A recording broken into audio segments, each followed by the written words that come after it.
Welcome, ladies and gentlemen, to Truth on the Tracks. I'm Brandon Turbeville, your host. Tonight is February 23rd, 2015. The show is being recorded, of course, on February 22nd, 2015.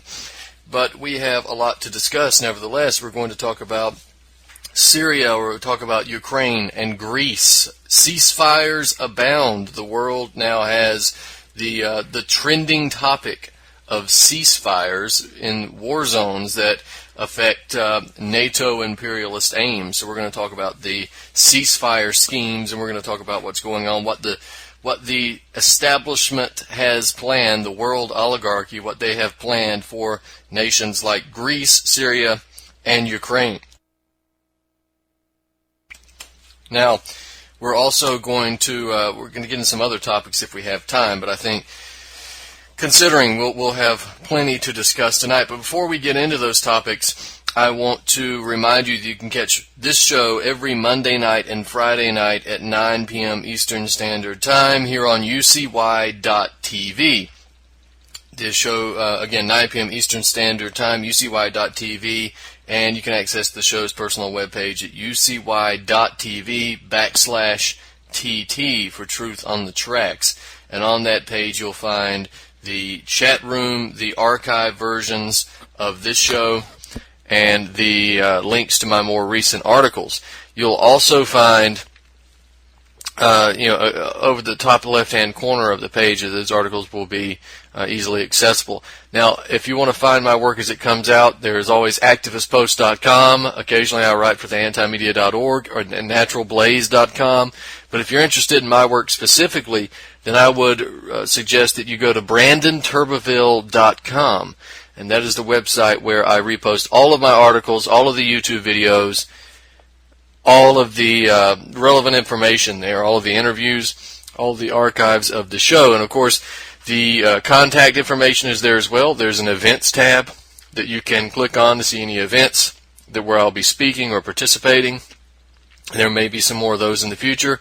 And, of course, there is a tab for the book. So if you're interested in the books, you can click on that tab, and it'll take you to the bookstore. So that's how you find my work. Again, brandonturbeville.com. So let's take a look at what's going on the world over. I think it would do us some good to look at what's happening across the world in sort of a broad sense before we get into anything in any detail right now. And I think I've got an article up, As Opposition Gains Victories, World Elite Prepare Response. That's up at Activist Post, and it's on brandonturbeville.com, and I'd encourage you to go read that article.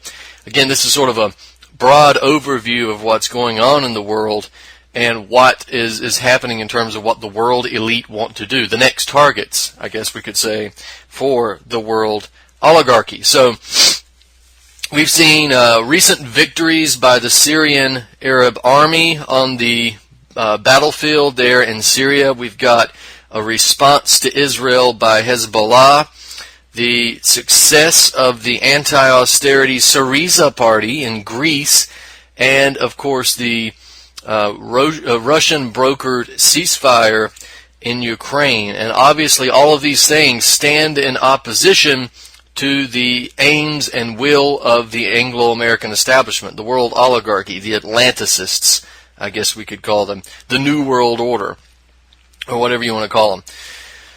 So all of this stands in clear opposition to their aims, so clearly there's going to be a response. But let's take a look at what's happened, what's stood in opposition to them so far. Let's take a look first at the Hezbollah situation, right? The challenge to Israeli lawlessness in the Middle East.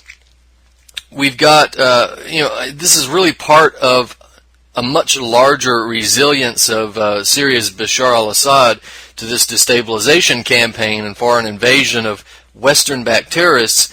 But Hezbollah's recent response to Israeli aggression in Syria, and that aggression, of course, which took the form of being against Syria, Hezbollah, and Iran, this was the first publicly visible and publicly physical counterattack against NATO and the New Ulster settler state of Israel since the Syrian crisis began. The Hezbollah response came after an Israeli airstrike in Syria that killed a number of Hezbollah fighters and top commanders, as well as a top Iranian commander. The attack took the life of Jihad Mughniyeh. Mughniyeh was the son of top Hezbollah military commander Imad Mughniyeh, who was himself assassinated in Damascus in 2008, and that incident, which is widely attributed to Israel. I think that's mostly common knowledge. Of course, Israel denies it, but that doesn't really amount to much.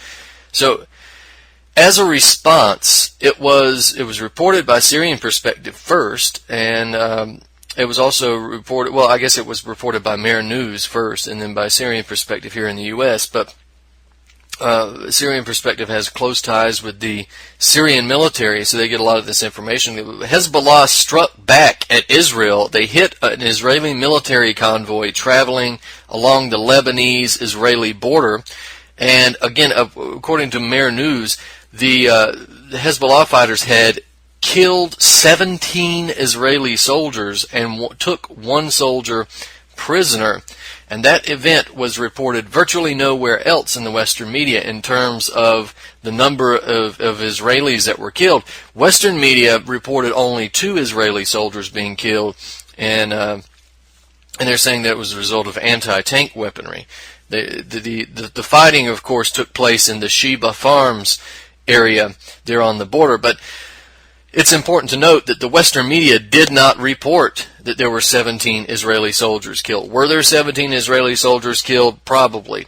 And why would the Western media not report that? It's because the Israeli veneer of invincibility in terms of the Middle East would have been damaged. But of course, if they're not ready to launch this massive scale invasion, then there would be no point in promoting this attack, because 17 Israeli soldiers being killed, that's quite a high number, and of course that's a number that's going to get many Zionist Americans and TV obsessives ready to march to war, to fight and die to the last American to protect Israel.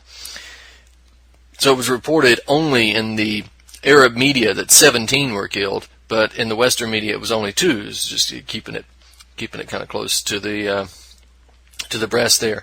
So this killing of these Israeli soldiers, that's an important and it's a bold statement for Hezbollah, since it was a clear message to Israel that Israel may act with impunity in foreign countries like Syria, who's overtaken with this invasion and destabilization campaign, but it's not going to do that to Hezbollah. That was the message. There was a lack of retaliation from Israel, and that is interesting in its own right. Israel is such a loose cannon, but it did not retaliate to the Hezbollah retaliation. So there's obviously a hiccup there. They weren't quite prepared to go live with a full-scale invasion yet, apparently. And that's why this was not reported. That's why it was not used and retaliated by. But we're waiting on that. That's the point. We'll get to that in a minute. So while we're on the Syria discussion, we've got again, I mentioned the Syrian resilience to the Anglo-American onslaught here has been remarkable in its own right, and of course it stands in opposition to the Anglo-American goals, but it's also engendered this uncontrollable hatred for Assad and the Syrian people on the behalf of the world oligarchy, because NATO has been forced to resort to to dirty political and propaganda-based tricks. It become more and more desperate as time progresses. So as soon as the Syrian military was able to adjust to fighting an insurgency as opposed to a direct military assault that Assad's forces had been trained to deal with to begin with, the Syrian army began to turn the tide against the death squads that NATO backed. Ever since then, the fight has been a back and forth with the Syrian military slowly gaining ground across the country. But recently, the military has made some very sizable gains in terms of territory and strategic victories. We had the essential recapture of Deir el-Zor, the liberation of Homs, the encirclement of Aleppo, and the elimination of terrorist supply routes in Damascus, Quneitra, and Deraa. over the past several months to really recent days have begun to accelerate the speed in which the military is wiping Syria clean of these foreign backed jihadists. So we'll get into more of the details of what these encirclements and strategic victories, what they mean for the actual operations on the ground in a minute if we have the opportunity.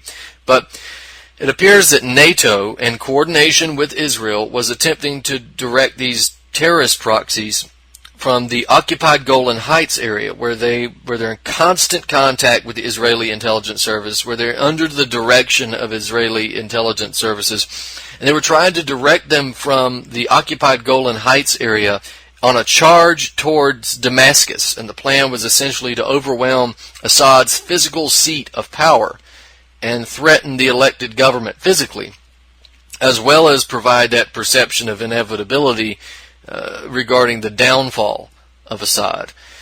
Now, the Syrian military thwarted that plan because they apparently had intelligence of their own right that told them that this plan was coming on the part of Israel and the part of the death squad. So they closed the supply routes. It was an immediate military operation, massive military operation.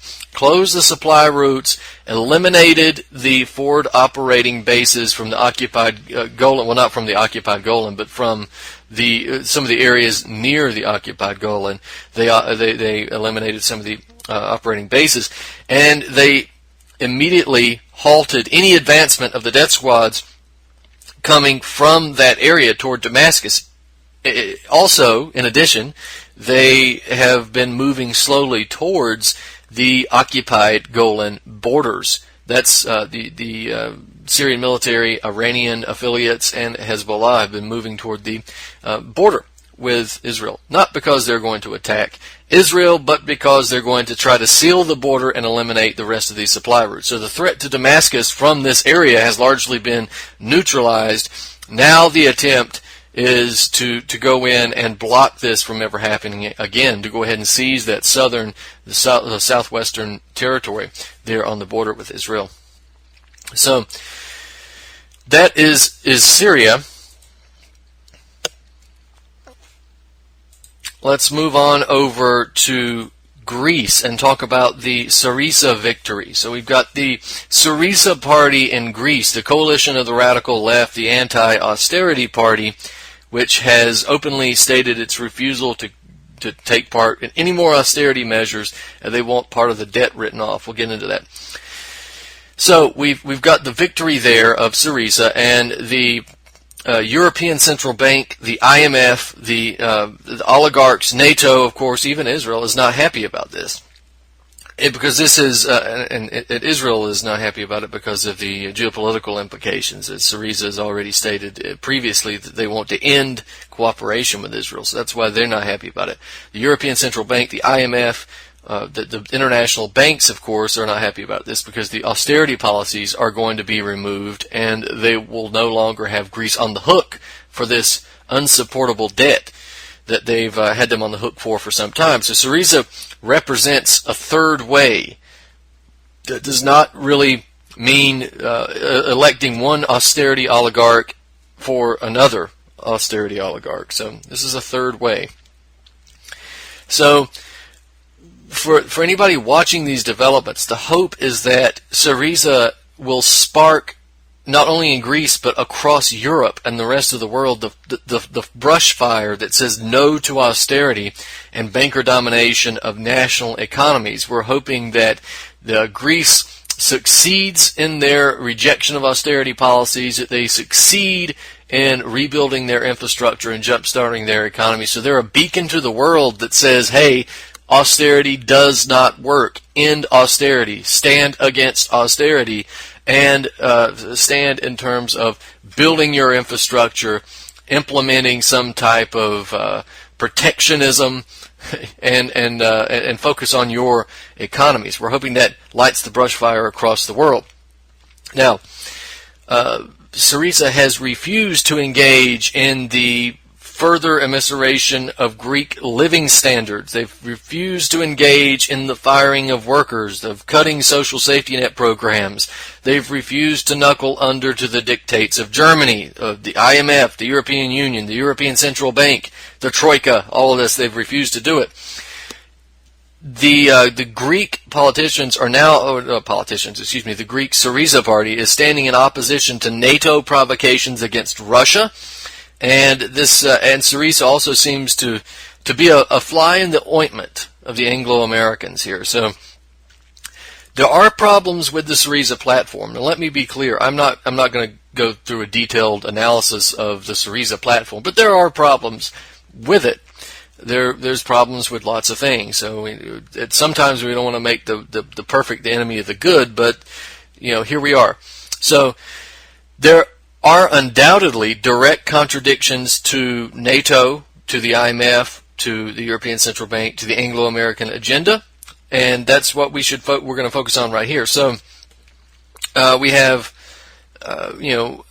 this group of individuals, and we got to remember that any individual leader or group of individuals, doesn't have to oppose each and every aspect of the Atlanticist plan in order to be an enemy of the Atlanticist plan. It can merely act as a stumbling block to the implementation of that plan, and that thus puts them into the crosshairs of the Anglo-American establishment, the Anglo-European establishment, I guess you could also say. So the original 40-point plan of Syriza, you can see a number of areas in which the NATO agenda is directly contradicted, and if we have time here, I think we do, I'm going to run through a number of these. So this is the Syriza 40-point plan.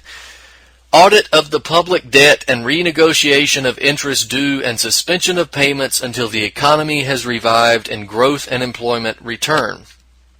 Okay, so essentially what they're talking about is the renegotiation of debt. That is the talks that are taking place now between Greece and the European Union, the European Central Bank, Germany, etc.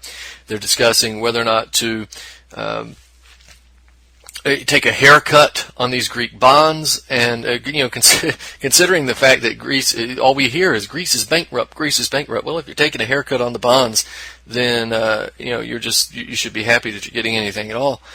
But regardless, we have this is a plan of point one of the plan, and this is taking place now. They essentially want to have this debt reduced by half because it's unsupportable, it's unsustainable, and they're holding to that, and we certainly wish them well with that. That debt should be renegotiated. It should really be ripped up on many levels. So the other point, demand the European Union to change the role of the European Central Bank so that it finances states and programs of public investment. Yeah, there you go. If you're going to be part of the European Union, and I'm no fan of the European Union, I don't think that should exist. I don't think people should have allowed that to happen. They never should have joined the European Union. Okay, but you're in it, and you've got the European Central Bank. What do? How do you work within that system? And the answer is that if you have the European Central Bank, then you allow that European Central Bank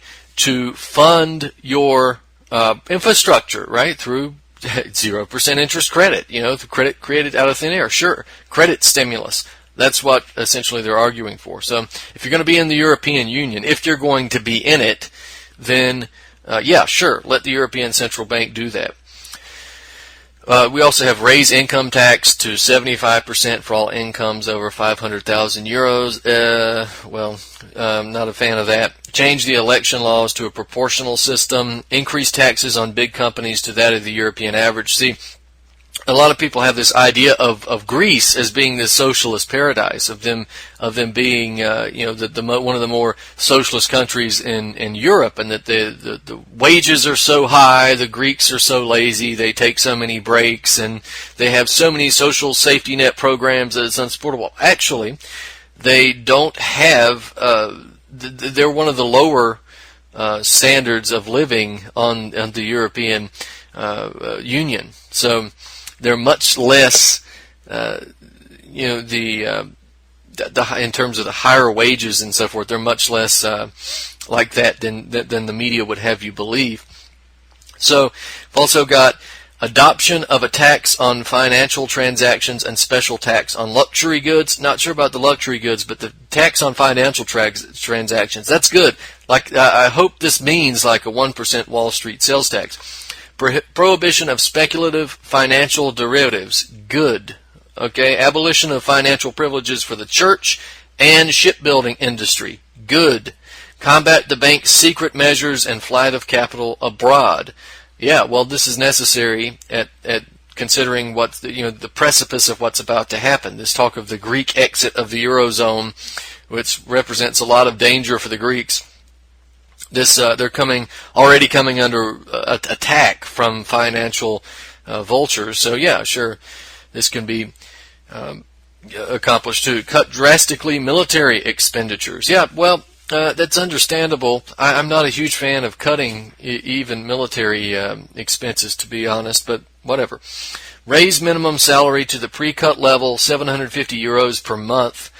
They're wanting essentially to raise the minimum wage, which is one of the lowest in Europe, again, despite what you might hear from frothing lunatics like Bill O'Reilly. Use buildings of the government, banks, and the church for the homeless. Open dining rooms in public schools to offer free breakfast and lunch to children. Free health benefits to the unemployed, homeless, and those with low salaries.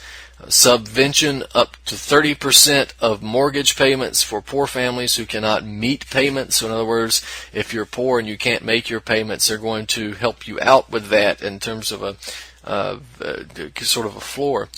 Increase of subsidies for the unemployed, increased social protection for one-parent families, the aged, the disabled, families with no income, fiscal reductions for goods of primary necessity, nationalization of banks. That can't be something that the Wall Streeters and the financiers are happy to hear.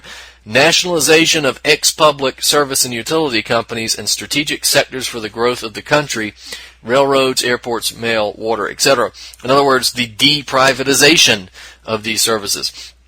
Preference for renewable energy and the defense of the environment. Equal salaries for men and women.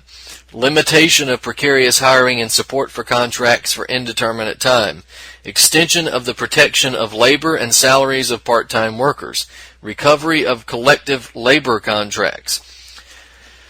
Increase inspections of labor and requirements for companies making bids for public contracts. And of course we've got constitutional reforms to guarantee separation of church and state and protection of the right to education, health care, and the environment. Referendums on treaties and other accords with Europe. Abolition of privileges for parliamentary deputies. Removal of special judicial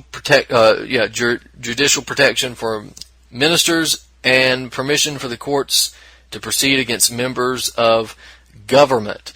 Demilitarization of the Coast Guard and anti-insurrectional special troops. Prohibition for police to wear masks or use firearms during demonstrations.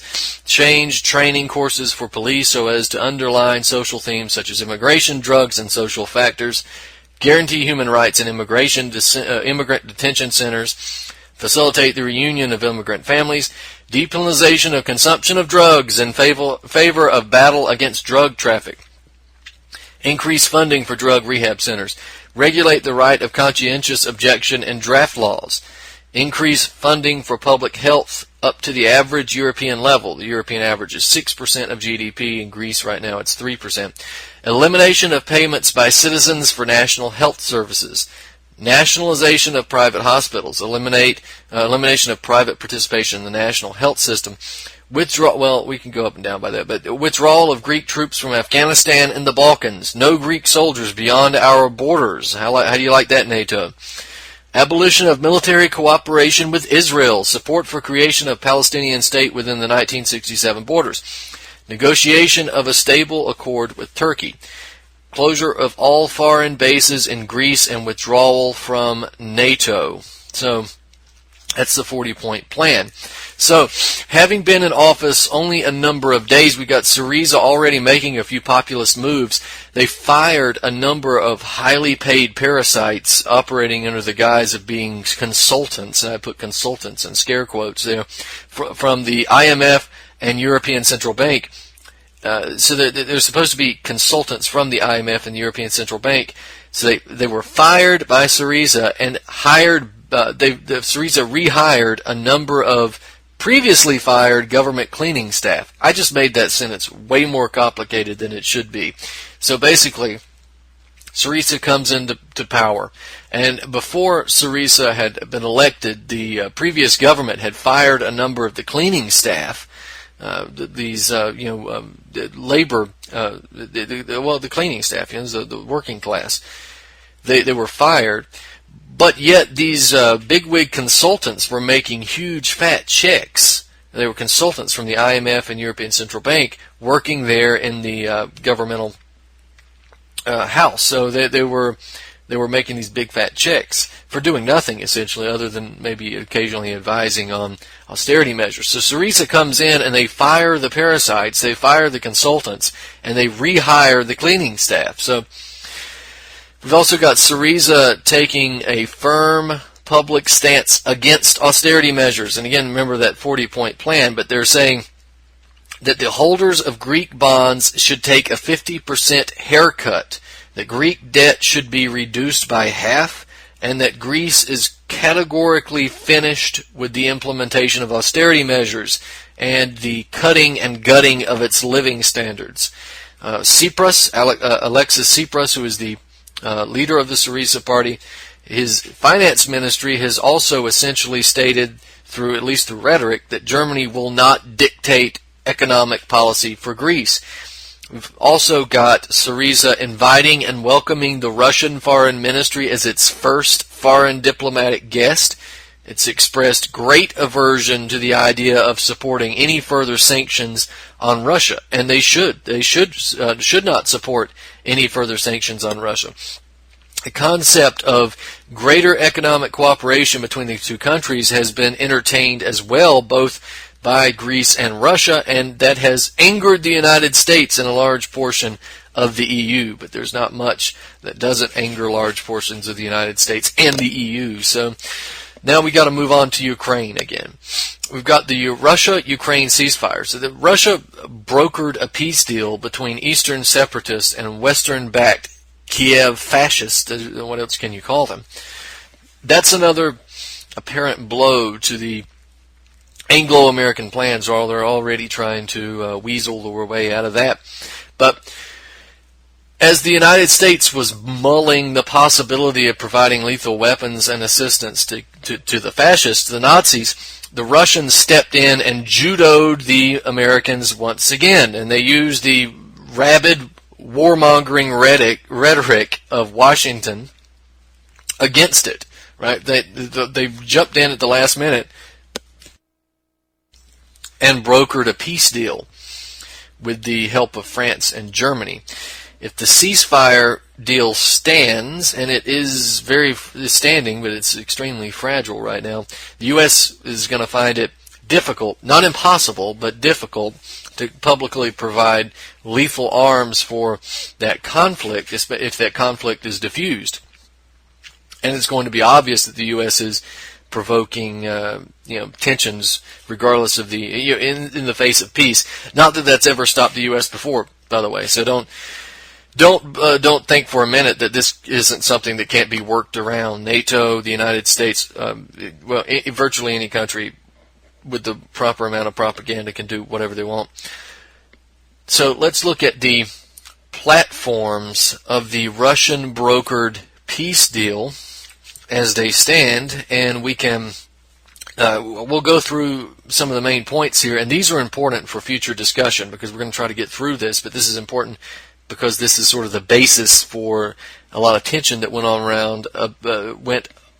around Debaltseva, as if you remember the recent days coverage of that. So we have the ceasefire, which was to begin at essentially midnight local time on February the 15th. We had heavy weapons to be withdrawn beginning on February 16th and completed in 2 weeks. All prisoners to be released, amnesty for those involved in fighting, withdrawal of all foreign troops and weapons from Ukrainian territory, disarmament of all illegal groups, Ukraine to allow resumption of normal life in rebel areas by lifting restrictions, constitutional reform to enable decentralization for rebel regions by the end of 2015, and Ukraine to control border with Russia if conditions met by end of 2015. So those are the main points, and we'll probably come back to those pretty soon. Now, at the time of that agreement, there were unresolved issues surrounding Debaltseve, which was a town that was held by government troops, but it had been surrounded by separatists. And there was also the question of self-rule for Donetsk and Lugansk. But regardless, even at the time, the deal, the ceasefire peace deal, was an example of last-minute diplomacy, which was sort of designed to jerk the rug out from under the feet of NATO, or at least their ability to publicly justify war policies in Ukraine, and of course it was also to help Russia provide some stability on its own border, which is what it's interested in.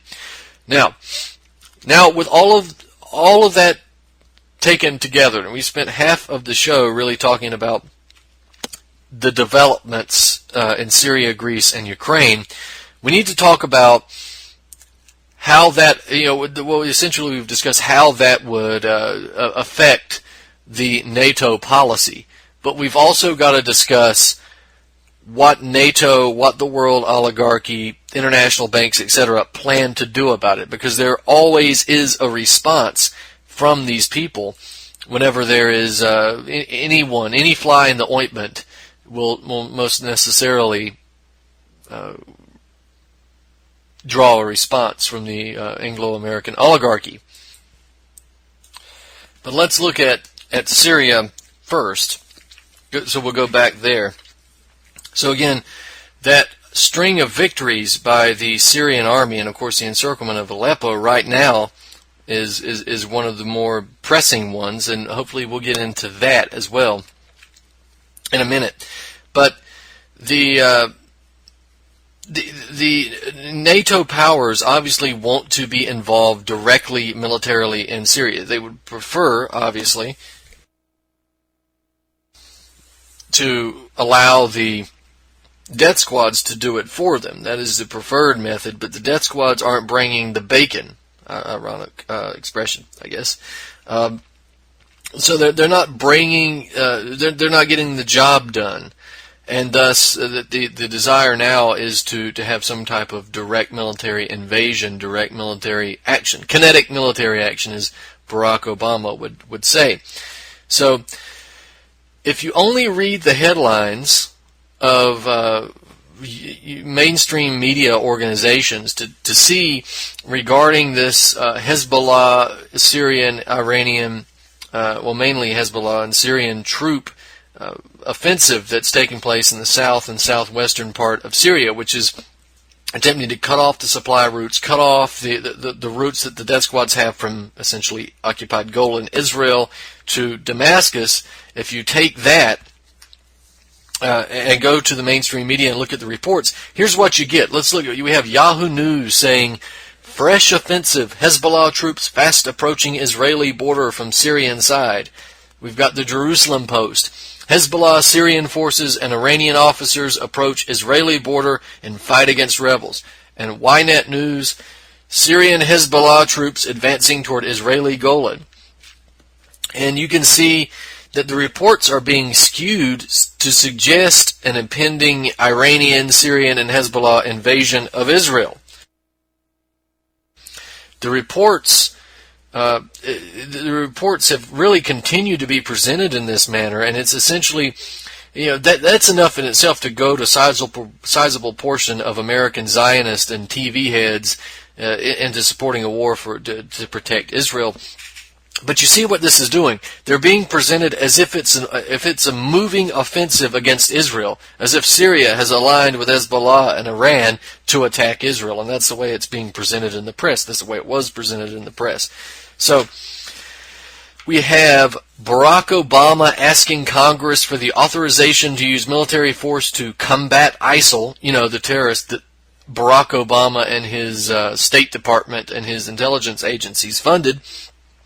And that authorization to use military force includes no geographic limit in its proposal. All right, so Obama claims that the authorization will limit the number of ground troops that it would be able to, to be dedicated to these combat operations. But it's clear that Obama is just submitting the request for the approval for the authorization with limits in an effort to hold a bargaining chip for the Republican Congress. Republicans like John Boehner and John McCain, they're engaged in this perpetual war froth, this war psychosis, and they're claiming that limits on ground troops are tying the hands of military commanders and that the limits are unconstitutional.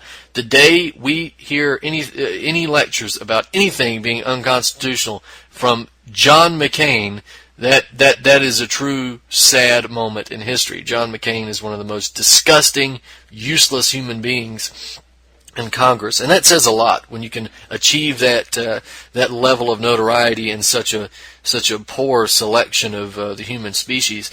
Now, we've got the resolution proposed by Obama. It already contains a blank check clause. It's got blank check language in it, which allows the president, here's the quote, to use the armed forces of the United States as the president determines to be necessary and appropriate against the Islamic State or associated persons or forces. Wow, that's open to interpretation, isn't it? Still, Obama claims that he will not propose language that would limit the number of troops to be used in these.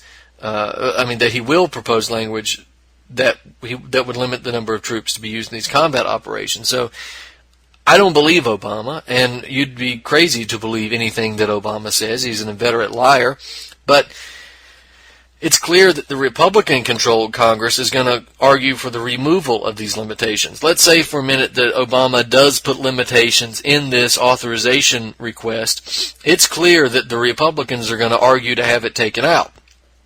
So essentially what's happening is that we're going to see some, brief Washington theater involving this fake debate between Republicans and Democrats in the White House regarding the limitation on troops in any operations under this military force authorization. That will be the debate, not whether or not we should have the authorization to use military forces. Now, Obama is clearly willing to sacrifice the lives of countless American soldiers and civilians across the world for his own narcissistic purposes and the will of the oligarchical elite that control him, but it's also clear that he is occasionally concerned for his own political life in his own in the way he's represented.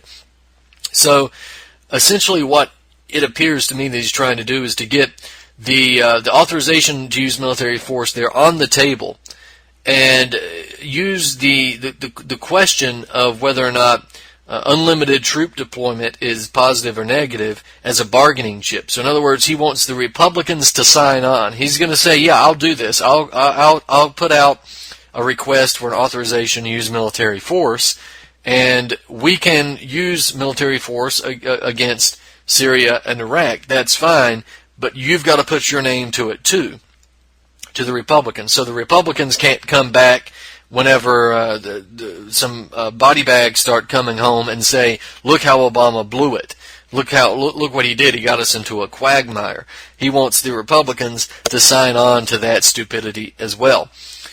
So, if the Republicans sign on to it, and they will, probably, then I'm sure that mission will be a go. Now, let's look at Greece. What's going to be the response for Greece? All, the signs coming out of Greece may seem somewhat positive at first, and of course we've just got a 4-month extension on the essentially the line of credit coming into Greece as a result of Tsipras and Varoufakis, their stalwart position, and good for them for not backing down, by the way. Good for them. And they've got a 4-month extension, so we'll see in 4 months how this really plays out. But if Syriza is truly as anti-austerity and anti-banker and anti-troika as its rhetoric and even what it's done so far has seemed to indicate, then the Greek oligarchs, the international bankers, the corporate boards, the secret societies, they are going to respond as soon as they can. And it appears that George Soros is positioning himself to do just that. We have Soros has been funding and founding and operating and opening these infamous solidarity centers in Greece since January of last year, January 2014. He's been using philanthropy and economic relief as a justification for the opening of these centers. And, of course, because of Soros' track record, we got to wonder whether or not these solidarity centers' grand openings are for the purposes of misdirecting the growing Greek discontent with austerity policies, or if it was more God, I can't get the words out today, anticipation of a Syriza victory in the coming elections.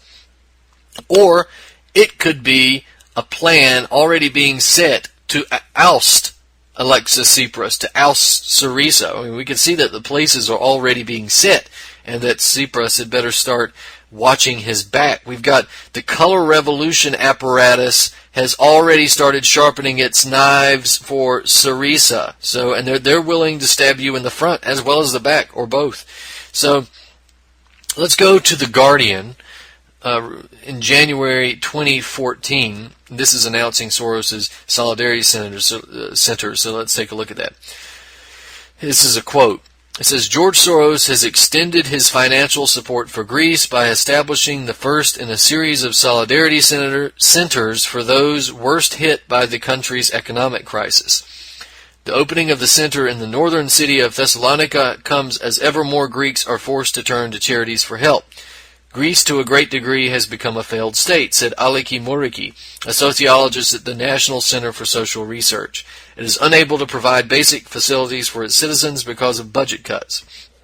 In the absence of public welfare, and with around 1.5 million officially unemployed, growing numbers are looking for substitutes elsewhere. The center, a hub for NGOs offering healthcare and legal counsel, has been deluged with requests only days after opening its doors. Soros committed $1 million for heating oil last year after local mayors, unable to heat schools, appealed for help. Among them was Tassos Karabatos, mayor of Naousa, also in northern Greece, who turned to the U.S. investor after taking unprecedented steps of shutting down all 54 schools in his municipality when he saw that oil tanks were running dry. While Soros is... All right, so we'll stop there. So that's The Guardian in January 2014. Now, Soros's donations might seem to some people to be an act of generosity. You'd have to be naive to think that that's the reason he's doing that. I mean, look at his track record.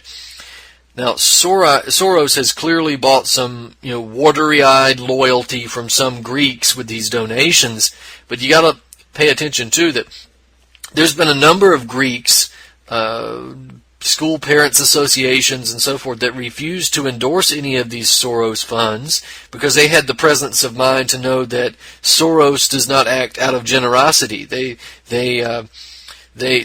know what Soros is up to, but of course they got attacked by their local leaders. These clowns, these bottom feeders, these low-level psychopaths and narcissists who run for local government. And then they attack you when you have more presence of mind than they do. Not that it would matter. That if they knew what Soros was doing to begin with, they'd probably admire him for it. So we've got this loyalty from some of these bottom feeders at the local level, and we've got to point out, again, even in the article with The Guardian in January 2014, they mentioned that the Solidarity Centers are a hub for NGOs. Now, a hub for NGOs is a necessary part of any color revolution apparatus.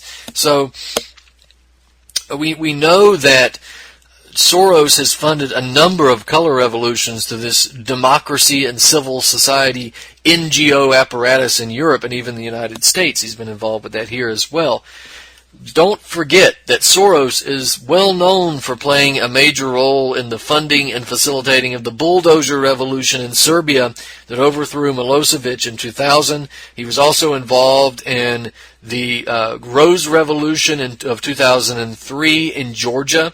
The 2006 push to move Turkey toward a more Islamist governing structure. Even though he's about democracy, he's helping push Turkey toward Islamism. And The Occupy movement in the United States, of course, we can add to that as well, funded by George Soros as well. So we got to be ready to see that there could be the opportunity for a massive color revolution that takes place in Greece in the very near future. So now let's move back to Ukraine. One more time, we'll go back to Ukraine.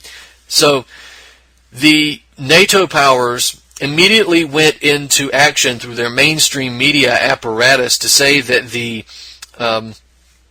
Russian brokered ceasefire was useless, right? You read the headlines and the mainstream media is saying that the Russian brokered ceasefire is useless, basically saying it's a foregone conclusion that is the solution, the ceasefire agreement is worthless. Again, it's just another ceasefire agreement that's going to fall apart in the very near future.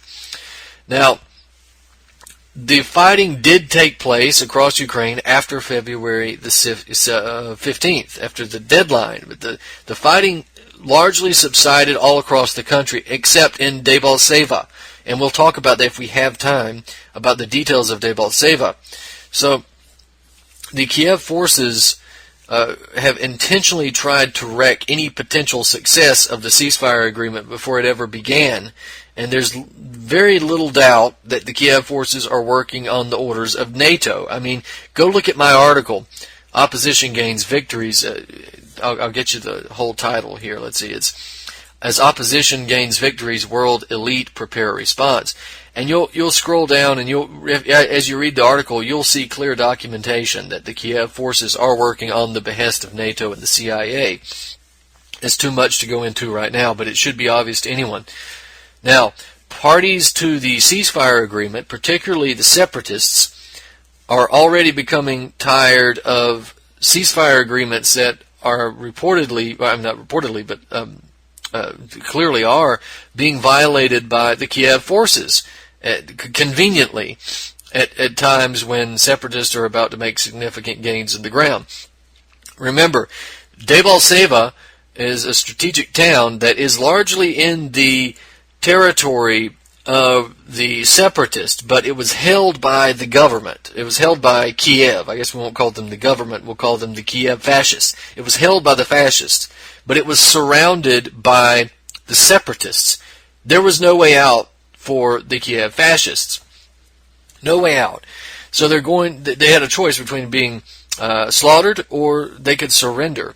And this ceasefire agreement comes right at a time, and this is, of course, what really came first was the idea that the United States was going to offer so-called lethal weapons to Ukraine, which they've really already been doing all along.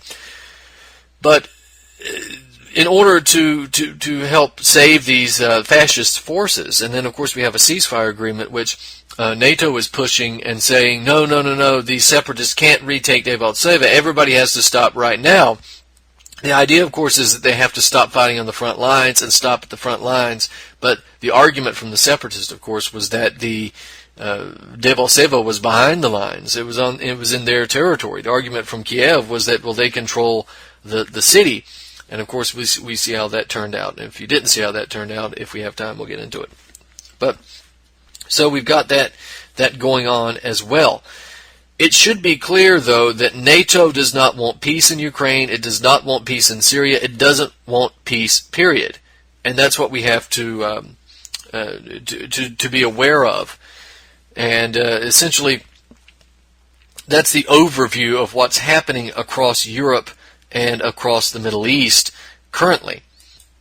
Now, if you're interested in the Greek situation, my perspective on that, then I'd encourage you to go to BrandonTurbeville.com or Activist Post and search for the article, Is Soros Preparing a Color Revolution for Greece? And that should tell you about the preparations that Soros has lined up for Greece in the near future. I expect that this to be a real possibility.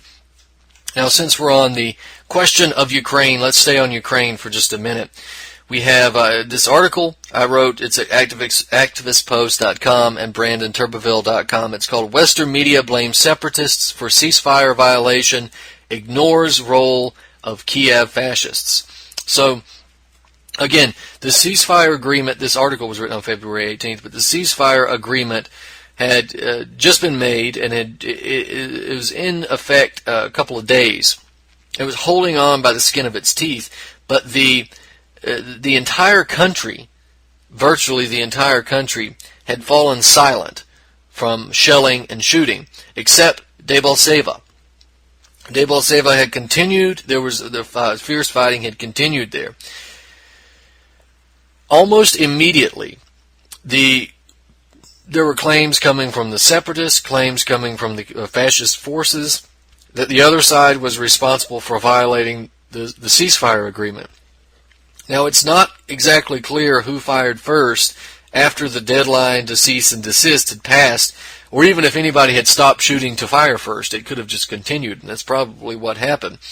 What was clear was that Debaltseve was the attention, had the attention of the world for some time, and it could be, it very well could have been and could be the place where peace was officially thrown out the window. But the ceasefire agreement terms were fairly clear enough, and I read them earlier, and you can go look them up in my articles because I listed them there. The terms seemed clear enough, but there were maybe some details that were not as clear, right? Again, as I said, Debaltseve is behind the lines of the separatists' territory. So it's not technically on the front lines, it's behind their lines. But the government argues that's irrelevant because the government controls the city. That's essentially what the argument was. The line of demarcation again was controlled. It had fallen silent because again the line of demarcation is the front line, and it has a buffer zone that goes back further. But Debaltseve was still further behind. The lines they were further behind the lines of the separatist forces, so that should be clear.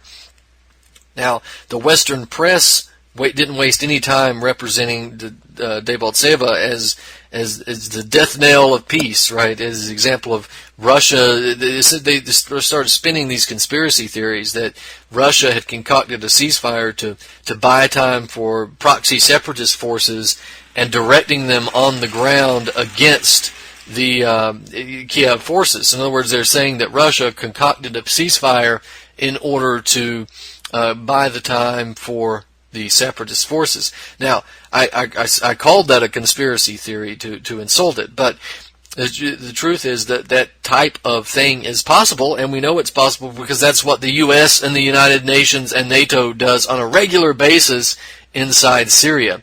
So I guess what's good for the goose is good for the gander. But we have the Western media coming out and saying, just take a look at the article by Anton Zverev. The battle rages for town where Ukraine rebels reject ceasefire. Oh my God! Right? This Zverev.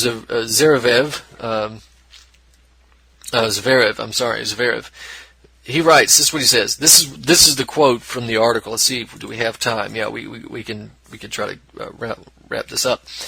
This is what he says. Pro-Russian rebels pounded and circled Ukrainian government forces on Monday, and Kiev said it would not pull back heavy guns while a truce was being violated, leaving a European-brokered peace deal on the verge of collapse. These aggressive actions, and this is Jen Psaki saying this, these aggressive actions and statements by the Russia-backed separatists threaten the most recent ceasefire, U.S. State Department spokeswoman Jen Psaki says in a statement. We call on Russia and the separatists it backs to halt all attacks immediately. Rebels said soon after the ceasefire came into effect they had no intention of observing it at Debaltseve, where they have been advancing since January and now have a Ukrainian unit all but encircled.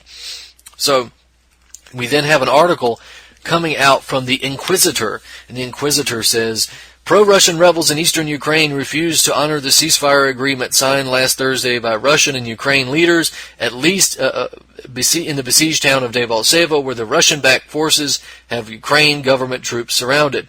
The ceasefire deal went into effect just after midnight local time Sunday morning. It is around 4 p.m. Eastern Standard Time Saturday, and according to reports from the region, has largely held for the first 24 hours of the halt in the civil war that has killed a reported 5,400 people in since April of 2014. But after the ceasefire was signed, the U.S. State Department warned that Russia was sending large numbers of missiles, rocket launchers, and tanks to the rebel militias around Debaltseve and other towns in regions claimed by the rebels as their own.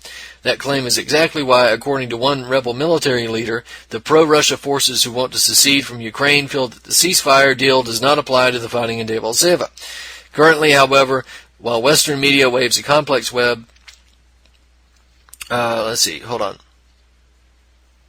Yeah, all right. So that's issue of spacing there, but that's the quote from Inquisitor. So here's what happens is that they have seized, the Western media seizes upon all statements by Ukrainian separatists who say that this specific town of Debaltseve will not be respected in a ceasefire because this belongs to us. This is behind the lines of demarcation. Those statements, as well as statements of pessimism that say this probably won't last because the Ukrainian government will violate it, those terms are taken out of context, or they're twisted around and put into Western media, mainstream media outlets, and presented as a refusal to obey the ceasefire agreements by the rebels, but they conveniently ignore any statements by Dmitry Orosh of the right sector, Pravi sector, right, who's a Nazi, by the way, who has repeatedly said that he didn't care about the ceasefire agreement. They reserve all right to violate the ceasefire agreement and engage in military actions regardless of the ceasefire agreement. I don't have time to go into his quotes, but we will next week. And of course, why talk about Yarosh, right? Because that doesn't fit the narrative of the Western media. Ladies and gentlemen, this has been Truth on the Tracks. I'm Brandon Turbeville. We'll see you next week.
The Anti-Media Radio with your host Nick Burnby here on UCY.tv.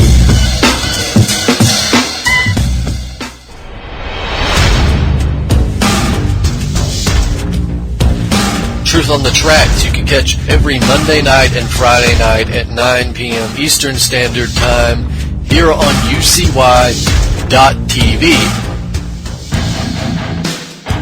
For more news, visit PaveMindNews.com.